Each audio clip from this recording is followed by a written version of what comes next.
Hello guys, good morning and welcome back to my channel guys. Ngayon ating magiging content sa ating vlog. Mayroon ako guys ng mga katanungan sa inyo dahil mas maganda po na mas marami pong makakasagot sa mga tanong ko. Mag-comment lang po guys sa comment box kung ano nga ba yung mga kasagutan sa mga tanong ko. Okay? By the way guys, ito nga pala yung manok rito na inalaga ako. Bali 2 piraso po yan, yung isa dito sa kabila. Ito yung isa. Okay?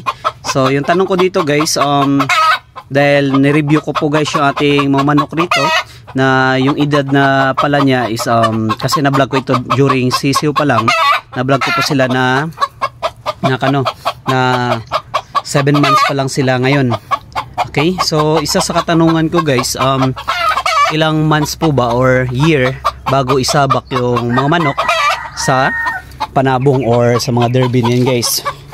At kung ilang months po yung pwede na silang isa lang rito.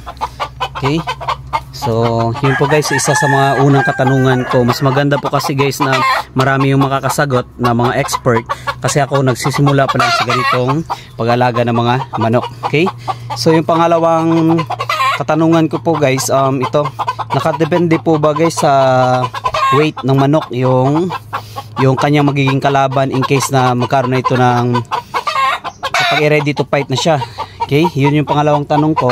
Tapos yung pangatlong tanong ko rito guys, ilang days po ba sila or ilang months po sila kinokondisyon bago ilaban o isabak sa mga cockpit nga guys, labanan na talaga. Okay, so yun guys yung mga katanungan ko na kung saan hindi lang ako mag-stick sa isang tao na sasagot, kundi dito ko rin sinadyang itanong dito sa vlog natin para kahit papano alam ko kung ano yung iba't ibang sagot nila, at baka doon sa mga sagot nila ay makakuha po ako ng idea sa inyong magiging sagot. So yun lang guys ating content sa ating vlog, and thank you guys for watching.